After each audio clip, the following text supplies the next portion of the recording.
Olá, irmãos, boa noite. Uma alegria poder retornar aos lares dos irmãos neste culto da noite.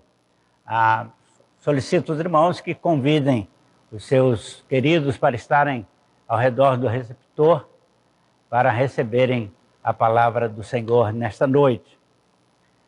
Continuo, irmãos, solicitando dos irmãos a presença no culto matinal, no culto da manhã. Nós tivemos um bom culto nesta manhã, louvamos a Deus pelos irmãos que estiveram presentes. E esperamos, estou com saudade de muitos irmãos que não têm tido oportunidade de comparecer. Se inscrevam para assistirem presencialmente, né, o culto dominical pela manhã. Queremos, irmãos, lembrar que estamos concluindo na próxima quarta-feira o estudo sobre mordomia. Temos abordado ao longo dessas últimas quartas-feiras a mordomia cristã, noções sobre mordomia cristã. E estamos falando sobre, falamos na quarta-feira passada e estaremos falando na próxima quarta-feira sobre o dízimo. Explicamos a questão do dízimo lá no passado, porque o cristão é dizimista, e na próxima quarta-feira, por que sou dizimista na minha igreja, porque devo ser dizimista na minha igreja. E estaremos então informando aos irmãos, ao longo do estudo, o que é feito com as finanças, com o dízimo que recebemos aqui na igreja. Especialmente você, crente novo, que não entende bem essa doutrina, por favor, esteja atento ao que estamos estudando. Quero convidar os irmãos para um momento de adoração e louvor com o pastor Marcos Braga.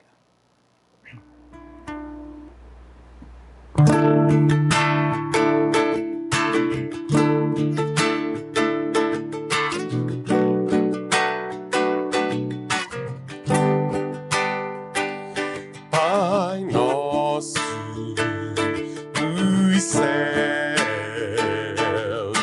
santo é o teu nome, teu reino buscamos, tua vontade seja feita na terra como nos céus. Deixa o céu descer na terra como nos céus. Deixa o céu descer.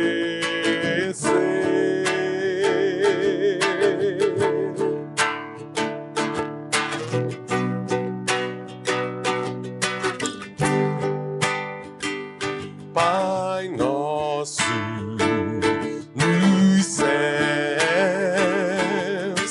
santo é o teu nome, teu reino buscamos, tua vontade seja feita na terra como nos céus. Deixa o céu descer na terra como nos céus. Deixa o céu descer.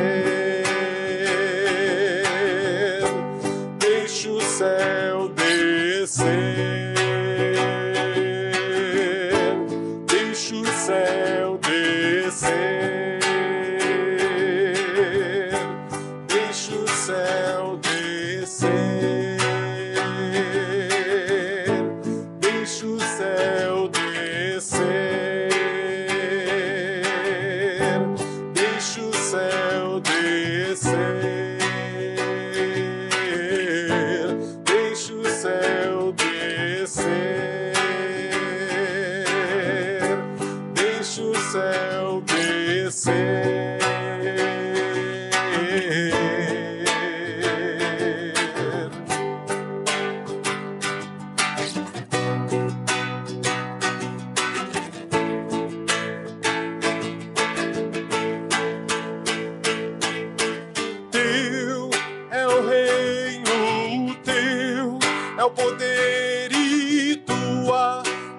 glória para sempre. Amém.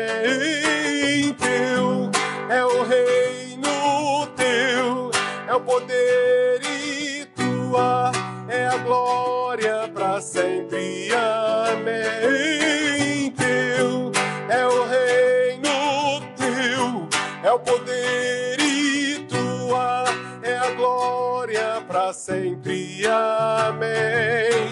Teu é o reino, teu é o poder e tua é a glória para sempre. Amém.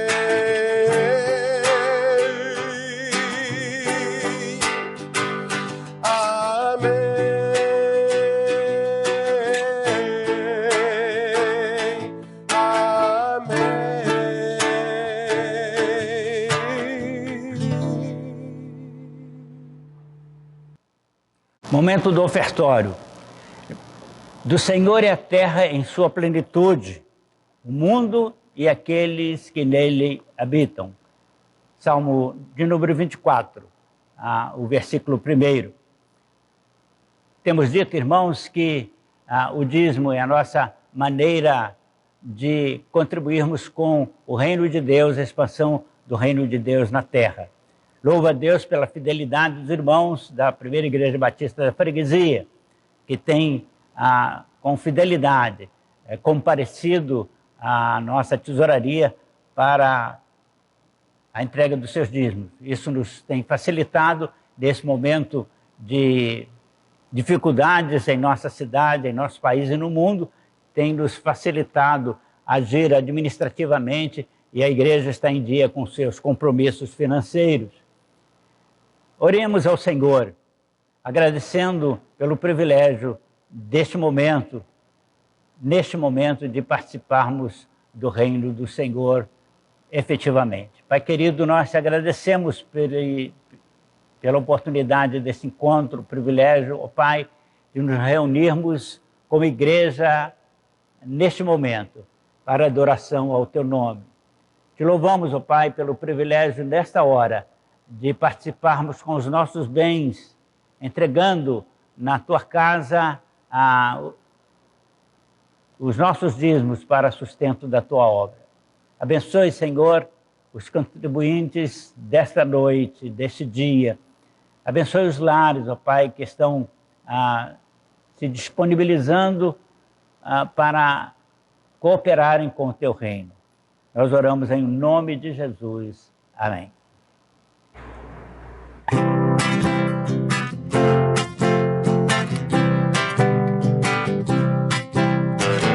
Fico feliz em vir em tua casa, erguer minha voz e cantar.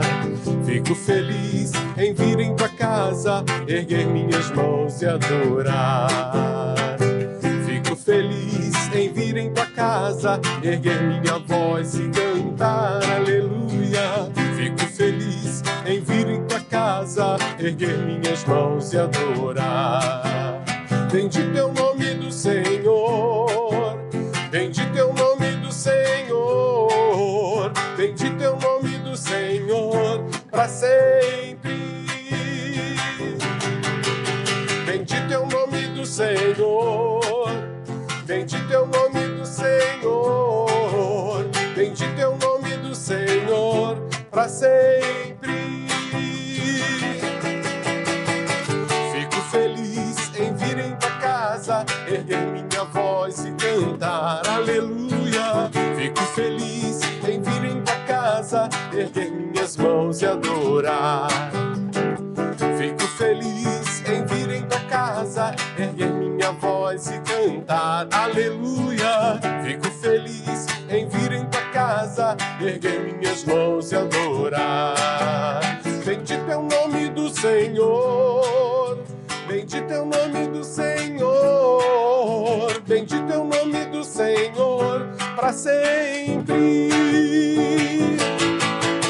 Bendito é o nome do Senhor, bendito é o nome do Senhor, bendito é o nome do Senhor, para sempre, para sempre, para sempre.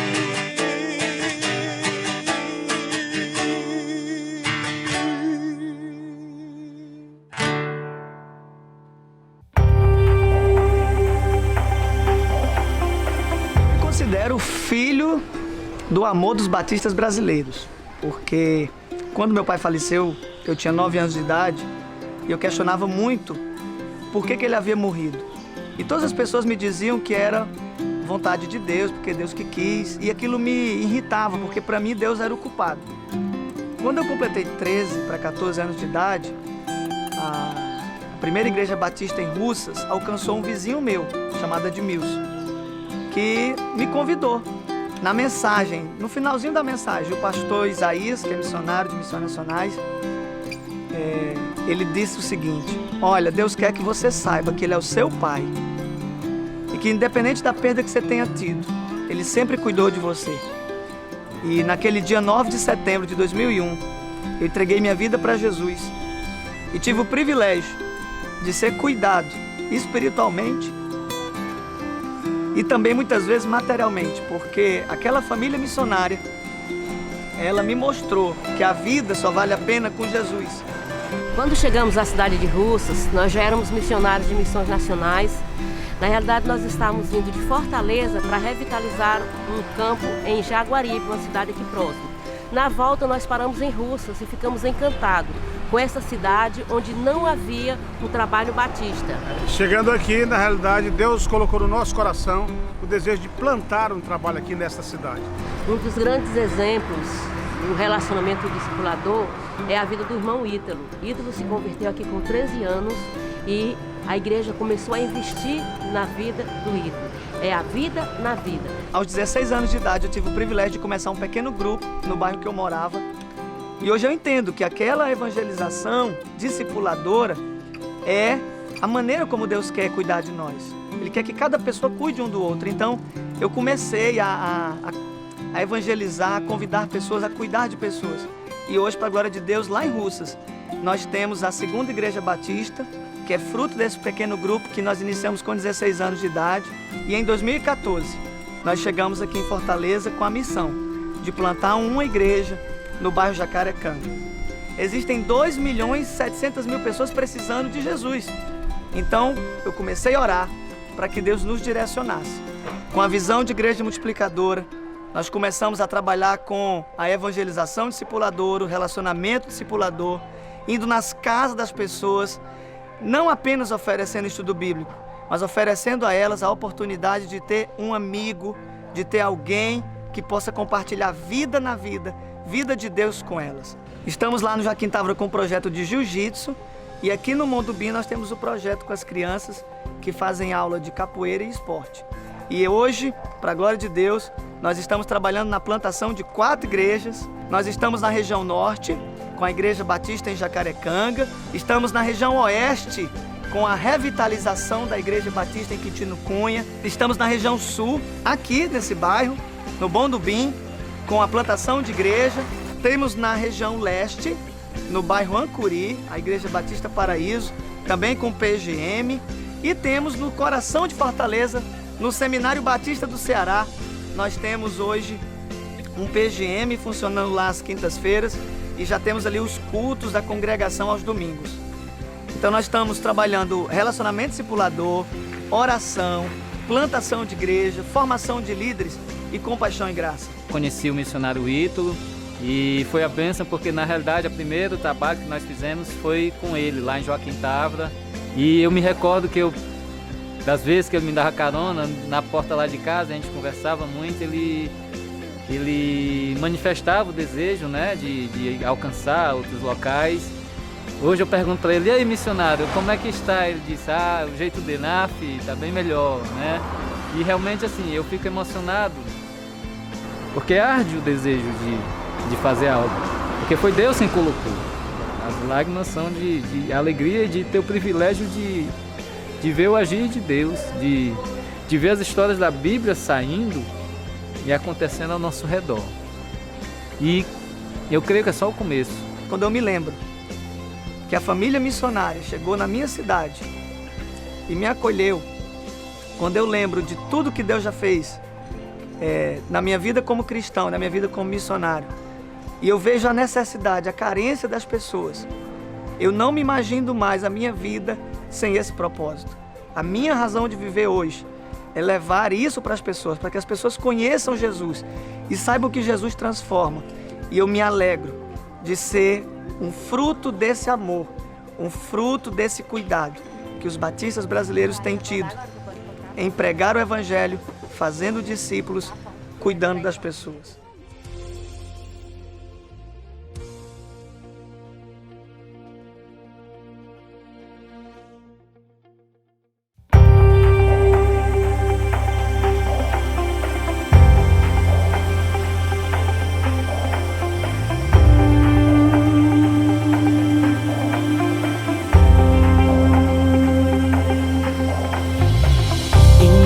Desamor, indiferença, um medo, ódio e dor, desesperança, cheiro de morte, a morte do amor. Na esquina do pecado, só tristeza, comendo da miséria e da pobreza, nos aprendemos a desfrutar do amor. Mas Cristo nos aproximou do Pai, gerou em nós a sua essência de amor. Porque Ele me amou, porque Ele me amou. Nós amamos porque Ele nos amou.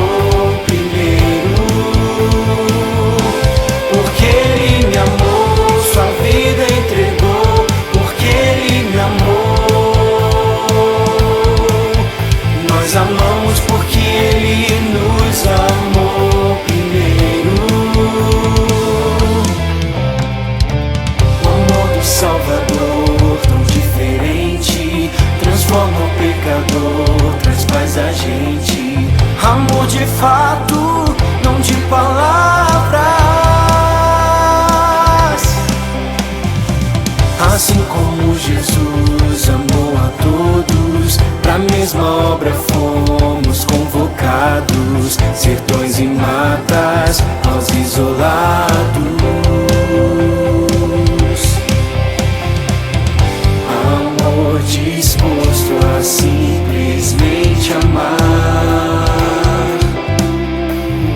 que acolhe o desprezado num toque, num olhar. Porque Ele me amou, porque Ele me amou. Nós amamos porque Ele nos amou primeiro. Porque Ele me amou, sua vida entregou. Porque Ele me amou. Nós amamos porque Ele nos amou primeiro.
Oro e reparto, amo, multiplico, oro e reparto, amo, multiplico, oro e reparto, amo, multiplico, oro e reparto, amo, multiplico, oro e reparto, amo, multiplico, oro e reparto, amo, multiplico, oro e reparto, amo, multiplico, oro e reparto.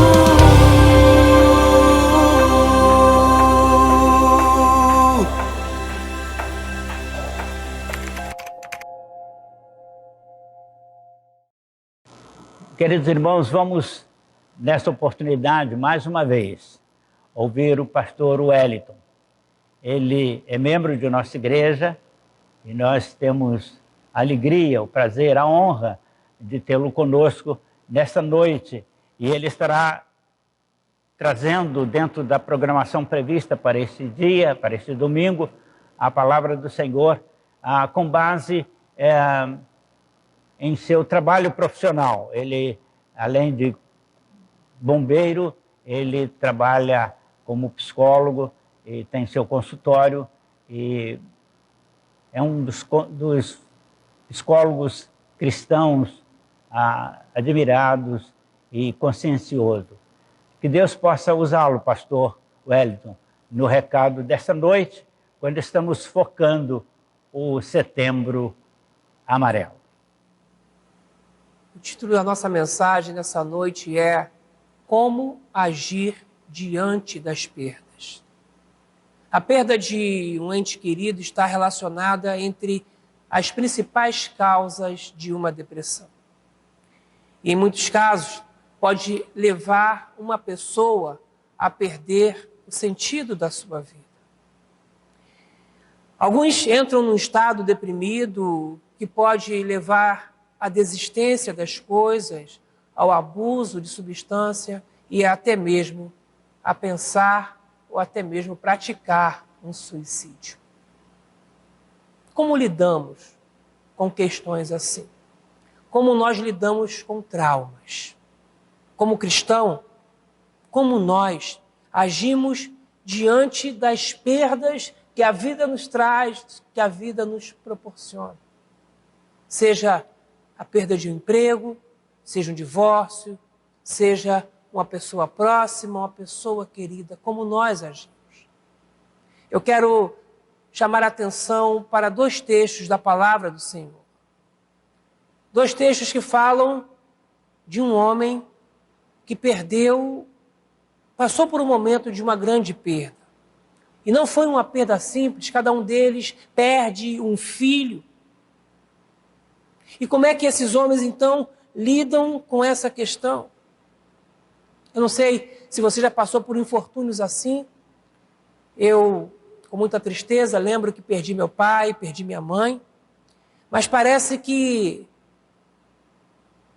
quando filhos acabam sepultando seus pais, parece que a ordem é mais ou menos essa da vida. Por mais que seja difícil e por mais que sofremos, parece que esse é o curso natural da vida. Mas um pai enterrar um próprio filho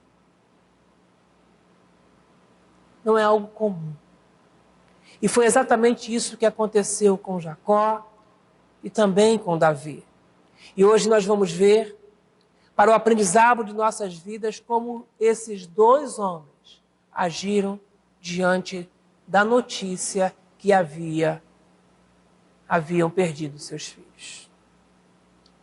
Eu quero ler 2 textos com você nessa noite. Gênesis 37, de 31 a 35 é o primeiro texto. E logo após, 2 Samuel 12, de 15 a 24. Vamos ao primeiro. Gênesis 37, 31. Então, os irmãos mataram um cabrito e com sangue mancharam a túnica de José. Depois levaram a túnica ao pai e disseram: achamos isso aí. Será que é a túnica do seu filho? Jacó reconheceu e disse: sim, é a túnica do meu filho. Certamente algum animal selvagem o despedaçou e devorou. Então, em sinal de tristeza, Jacó rasgou as suas roupas, vestiu roupas de luto e durante muito tempo ficou de luto pelo seu filho.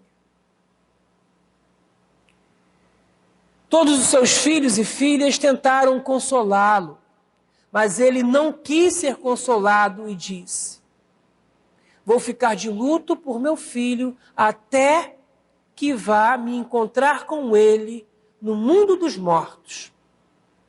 E continuou de luto por seu filho José. Agora, 2 Samuel 12, a partir do verso 15, diz assim: Aí Natã foi para casa. Então o Senhor fez com que o filho de Davi e da mulher de Urias ficasse muito doente. Davi orou a Deus para que a criança sarasse e não quis comer nada. Entrou no seu quarto e passou a noite inteira deitado no chão. Então os funcionários do palácio tentaram fazer Davi se levantar, mas ele não quis e não comeu nada com eles. Uma semana depois, a criança morreu. E os funcionários ficaram com medo de dar a notícia a Davi. Eles disseram: enquanto a criança estava viva, Davi não respondia quando falávamos com ele. Como vamos dizer a ele que a criança morreu? Ele poderá fazer uma loucura. Quando Davi ouviu os oficiais cochichando uns com os outros, compreendeu que a criança havia morrido. Então perguntou: a criança morreu? Morreu, respondeu eles. Então Davi se levantou do chão, tomou um banho, penteou os cabelos, trocou de roupa, depois foi à casa de Deus, o Senhor, e adorou. Quando voltou ao palácio, pediu comida, comeu logo o que lhe foi servido. Aí os seus oficiais disseram: nós não entendemos isso. Enquanto o menino estava vivo, o Senhor chorou por ele e não comeu, mas logo que ele morreu, o Senhor se levantou e comeu. Sim, respondeu Davi, enquanto o menino estava vivo, eu jejuei e chorei, porque o Senhor poderia ter pena de mim e não deixar que ele morresse. Mas agora que está morto, por que jejuar? Será que eu poderia fazê-lo viver novamente? Um dia eu irei para o lugar onde ele está, porém, ele nunca voltará para mim. Então, Davi consolou a sua esposa Batseba, teve relações com ela e ela deu à luz a um filho, a quem Davi deu o nome de Salomão. Deus amou muito o menino. Como eu falei, duas histórias semelhantes, porém com condutas diferentes. Queridos, uma das coisas mais difíceis de se lidar na vida é o luto. Durante essa pandemia, eu tenho atendido pessoas que perderam os seus entes queridos. E alguns sem sequer poder enterrá-los ou prestar-lhes uma última homenagem. E esse tipo de perda é tão traumático que faz com que muitos desistam de suas vidas. Alguns acabam se entregando numa angústia profunda, numa tristeza profunda, chegando à depressão. E quando não tão distante, até pensar em suicídio e acabar com a própria vida. Não consegue aceitar, não consegue assimilar o que aconteceu. Como eu falei, os dois textos são semelhantes, porque em ambos, um pai recebe a notícia de que seu filho havia morrido, estava morto. No primeiro texto que li, o pai Jacó recebe então a notícia de que o filho José estava morto. Conhecemos a palavra e sabemos que a notícia não era verdadeira. Mas é assim que ele entende, e ao entender isso, ele se recusa a ser consolado. Parece que ele desiste da vida e resolve chorar. por toda a sua vida a morte do seu querido filho. No segundo texto que eu li, temos Davi. Davi recebe a notícia de que seu filho havia morrido. Aqui a notícia é real. Aqui a notícia é verdadeira. Porém, Davi, que até então, que até antes da notícia lamentava a doença do filho, ele se lamentou, ele se comoveu, ele orou, ele jejuou, mas quando recebe a notícia, Davi se levanta, come e entende que a sua vida precisava voltar à normalidade. Ele entende que nada mais poderia ser feito a partir daquele momento pelo filho que havia morrido. Queridos, temos então duas histórias semelhantes, com duas atitudes distintas, diferentes. E a minha pergunta é: como agimos diante de uma situação traumática? Como cristãos, como eu falei no início, como nós agimos diante de uma perda, como nós enfrentamos o luto. Algo tão presente nesses últimos momentos, nesses dias. Como lidamos com essas coisas? A verdade é que todos nós passamos por traumas na vida. Todos nós passamos por contrariedades de vários tipos.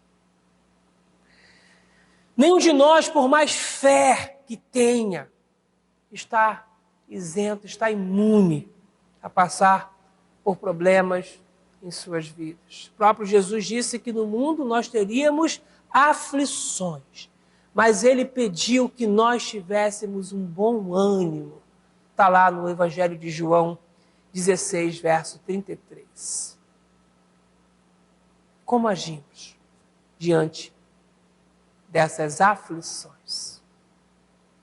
A perda de um parente, a ruptura de um noivado, um casamento, um divórcio, uma demissão, um desemprego. Eu quero analisar, então, as atitudes de Jacó e de Davi. E a primeira atitude que eu quero verificar para o nosso aprendizado, para o nosso entendimento nessa noite, de como nós lidamos com questões assim, é a atitude de Jacó. Jacó se fixa na dor e se recusa a viver. Essa é a atitude dele. Jacó se fixa na dor e se recusa a viver. Eu quero ler o verso 35 de Gênesis 37, diz lá: e levantaram-se todos os seus filhos e todas as suas filhas para o consolarem. Ele, porém, recusou ser consolado e disse: na verdade, com choro hei de descer para o meu filho até a sepultura. Foi assim que ele se expressou. Queridos, na expressão de Jacó, nós vemos aqui um homem que se fixou no problema e desistiu de viver. Na expressão de Jacó, nós vemos um homem que se fixou na sua aflição, na sua dor, se agarrou com ela e entendeu que dali para frente a vida não tinha mais sentido. E existem pessoas que são exatamente assim. Pessoas que diante dos seus traumas, parecem que se debruçam sobre eles, se repousam sobre os traumas, parece encontrar alguma compensação naquele sofrimento e acabam entrando num quadro profundo de tristeza. Acabam entrando num estado de depressão, diante de um problema, entende então que a vida não tem mais nenhum sentido e acaba se recusando a viver.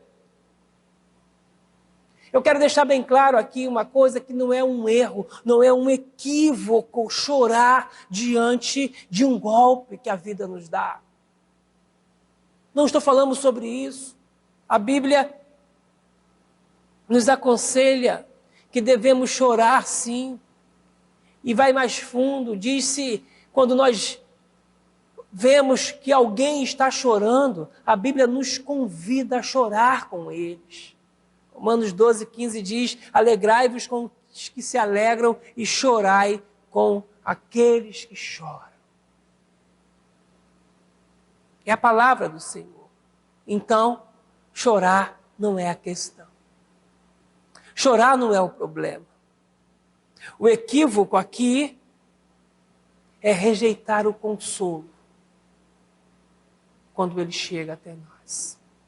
O erro é perder o sentido da vida diante dos acontecimentos e não perceber que Deus está enviando socorro, que Deus está movendo pessoas à nossa volta para nos trazer conforto, para nos ajudar, para indicar que a vida continua. E essa foi a atitude de Jacó, queridos. Jacó, ele vai se fixar na sua dor. Ele não quis ser consolado, ele vai dizer, olha, eu vou descer à sepultura. Aonde o meu filho está? É impressionante como que na vida, às vezes, nós encontramos pessoas assim que tinham, talvez, em pessoas, ou no emprego, ou em coisas, a sua única sustentação, o seu único pilar, a sua única âncora. E diante da ruptura dessas coisas, perde completamente a direção e o sentido de viver. É aquela pessoa que cultiva uma crise, parece cultivar uma crise e acaba se fechando, se fecha para novas possibilidades. Talvez por entender que aquela dor foi tão grande e por ter medo de sentir outras dores como aquela, por ter medo de sofrer outros traumas como aquele, a pessoa se fecha exclusivamente para aquilo que aconteceu. Parece que aquela dor sentida, né? Ela passa a ser boa porque ela já é conhecida. Porém, viver dessa maneira é dar um adeus para uma vida de significado. É dar um adeus para uma vida de propósito. Seja qual for o trauma pelo qual nós possamos atravessar, seja qual for o trauma pelo qual passamos, nós temos que entender, de alguma maneira, que a nossa vida continua. E se há coisas que aconteceram que não podem ser modificadas, nós precisamos entender que existem novas coisas que podem ser construídas. E Deus estará conosco para que essas novas coisas possam se construir. Como eu falei, nessa pandemia eu tenho atendido dezenas de pessoas, talvez até mais do que isso, que perderam os seus empregos, perderam parentes, que perderam amigos. Mas a maior perda que eu considero de todas essas pessoas foi a perda do sentido da vida.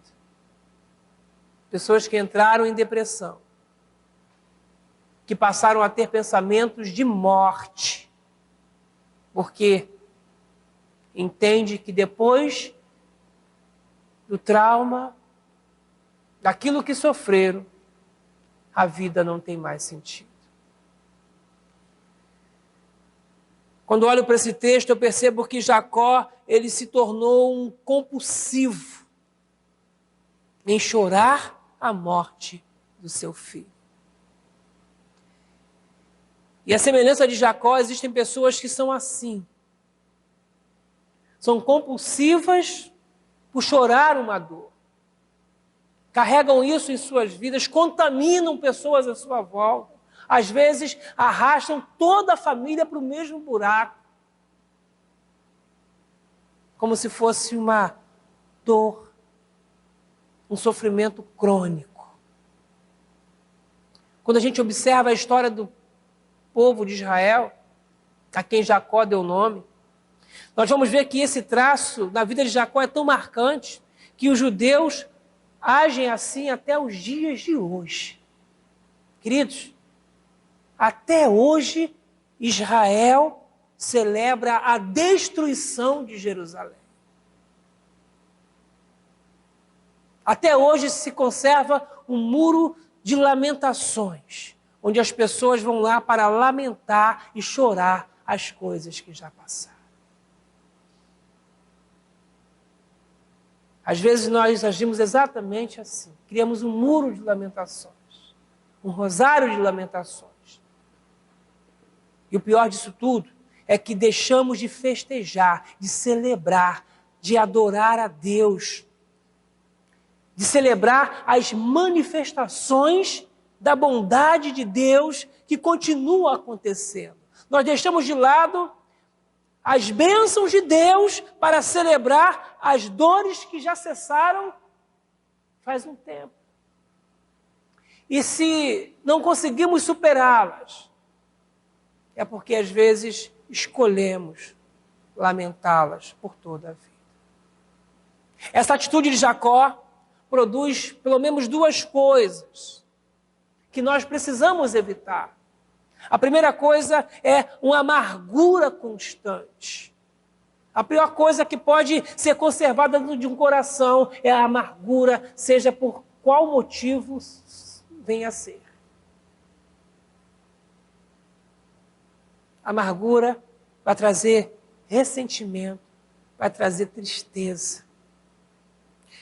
Jeremias 31:15 diz assim: assim diz o Senhor, ouviu-se um clamor em Ramá, lamentação e choro amargo. Raquel chora a seus filhos e não se deixa consolar a respeito deles, porque já não existem. Esse texto se repete no Novo Testamento. Raquel era a esposa amada de Jacó. E aqui ela tipifica a cidade que passou a lamentar constantemente um choro amargo. Meu querido, que na sua vida não haja espaço para amargura. Porque essas coisas podem te levar a pensamentos ruins. Pode te levar a ver a vida de uma maneira muito confusa, muito turva, e fazer com que você perca o sentido de viver. Outra coisa que acontece quando temos atitude semelhante à atitude de Jacó é o sentimento depressivo. Salmo 6, versos 5 e 6 diz assim: estou cansado do meu gemido, toda noite faço nadar em lágrimas a minha cama, inundo com elas o meu leito. Os meus olhos estão consumidos pela mágoa e enfraquecem por causa de todos os meus inimigos. Quando alguém se fixa na dor, como fez Jacó, quando alguém tem prazer em reviver todos os dias a sua dor e alimenta a sua dor, traz sempre a sua dor à memória. Essa pessoa não vive, ela se arrasta. Como diz o texto, é como se seguisse nadando em lágrimas, esquecendo as coisas boas de Deus. O Talmud, o livro religioso dos judeus, tem uma expressão que diz assim: na eternidade Deus cobrará de nós cada coisa boa que Ele pôs à nossa disposição para nos abençoar e que nós recusamos a desfrutar. A ideia aqui do Talmud é que Deus vai cobrar se você não desfrutou da sua família, dos seus filhos, da sua igreja, ou seja, das coisas boas que Ele lhe concedeu. Sei que os nossos olhos não devem estar nesta vida aqui. Não estou pregando aqui e agora, não. Os olhos de um cristão, eles estão fitos na eternidade, em Cristo. Mas, enquanto aqui estivermos, Deus nos manda, mesmo com as aflições, seguir em frente e desfrutar da vida que Ele nos deu, servindo a Ele. Vamos ver agora a atitude de Davi. Ao contrário de Jacó, Davi não se fixa na dor e entende que a vida deve continuar. 2 Samuel 12, de 19 a 20. Davi, porém, percebeu que seus servos cochichavam entre si e entendeu que a criança havia morrido. E perguntou aos seus servos: morreu a criança? Eles responderam: morreu. Então Davi se levantou da terra, lavou-se, ungiu-se e mudou de vestes. Entrando na casa do Senhor, adorou. Depois veio à sua casa e pediu o que comer, e lhe deram, e ele comeu. Queridos, aqui é diferente. Ele recebe a notícia de que a criança, de que o filho está doente e poderia morrer. Davi resolve então jejuar, se cobre de saco, tira aquela roupa de rei, coloca uma roupa de trapo, joga cinzas sobre sua cabeça e vai orar. Vai se humilhar diante de Deus. Passa então um tempo e a criança morre. E quando Davi percebe que isso aconteceu, ele se levantou, tomou o seu banho, colocou uma roupa nova, um bom perfume, pediu um bom prato de comida e entendeu que a sua vida deveria seguir em frente. Ele entendeu o que aconteceu, ele assimilou o golpe e entendeu que deveria adaptar-se a uma nova realidade. Não mais com o filho, mas de uma maneira resiliente. Ele precisava dar prosseguimento à sua vida. Eu pergunto para você, Davi sofreu? Sim, claro, sofreu. Mas ele assimilou essa dor, assimilou esse sofrimento e descobriu que na vida existe gente que sofre e uma delas poderia ser ele. Assim como pode ser eu, assim como pode ser você. Essa é a compreensão que ele teve e que nós devemos ter. Aquela criança, ela não precisava mais de Davi. Então, por que ele ia continuar a lamentar por ela? Enquanto ele podia fazer alguma coisa, ele fez. Mas agora, quem precisava de Davi era o reino. Quem precisava de Davi era a mãe da criança. E não a criança. No verso 24 de 2 Samuel 12, vai dizer que Davi consolou Batseba, se deitou com ela e teve um filho com ela, a quem deu o nome de Salomão, e o Senhor o amou. Ao invés de chorar um filho, ele teve outro filho, onde se expressa todo o amor de Deus. A Bíblia diz que Deus amou a Salomão. A vida continuou, ele não se recusou a viver e foi abençoado com um novo filho pelo próprio Deus.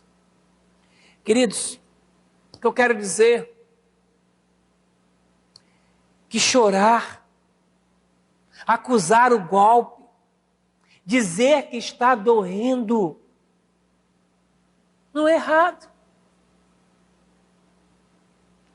Clamar diante de uma enfermidade, buscar a Deus com toda a força diante de uma angústia, não, isso não é errado. O erro é você recusar o consolo de Deus, o erro é você recusar-se a viver daqui para frente, daquele momento para frente.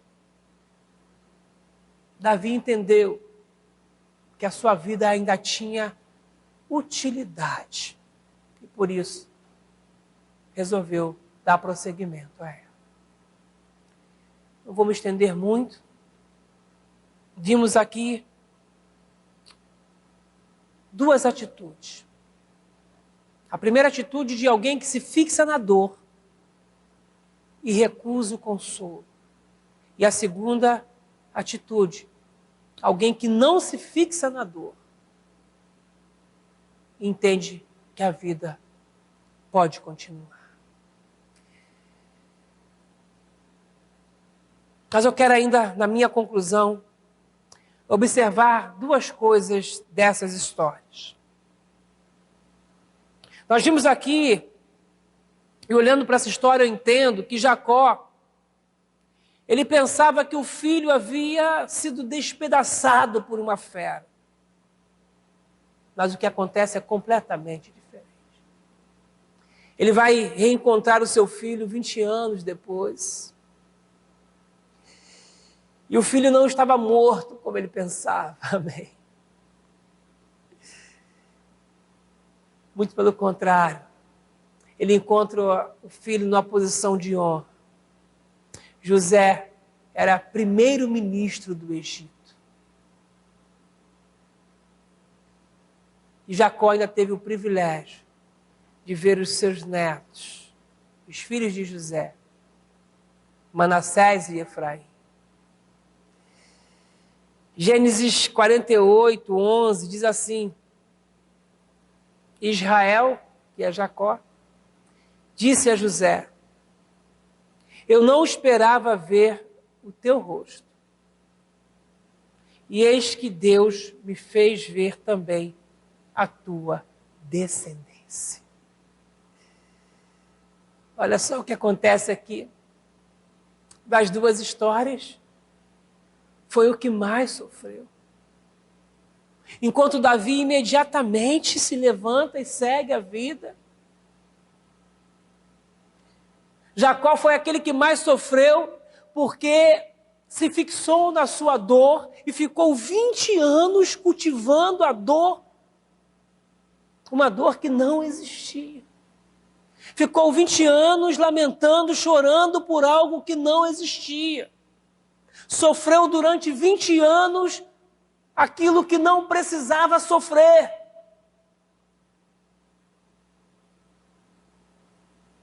Às vezes, o nosso sofrimento não é exatamente o que parece. Não estou aqui duvidando da dor de alguém, não estou aqui diminuindo o sofrimento de uma pessoa, não é isso. Mas às vezes, no nosso pior momento de vida, pode ser que Deus esteja preparando algo novo para você.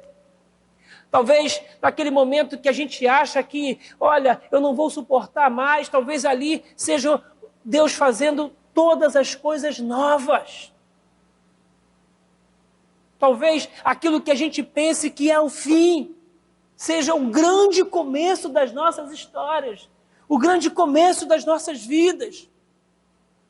E hoje eu gostaria que você que está nos assistindo pensasse sobre isso. Eu gostaria que você pensasse sobre a soberania de Deus. Eu gostaria que você entendesse que Deus, Ele não perdeu o controle das coisas e que você confiasse em Deus. Entregando as suas dores, entregando os seus traumas, entregando a sua tristeza, a sua angústia, a sua depressão. Se você entende que perdeu o sentido da vida porque passou por uma perda, seja uma dessas semelhantes às histórias que lemos, seja a perda de um casamento, seja a perda de um emprego importante que se tinha. Se você tem tido pensamentos de morte, se você entende que talvez não faça mais sentido viver, entenda uma coisa, confie no Senhor nessa noite. Entregue toda essa frustração, toda esta angústia. Entregue os seus problemas para Deus.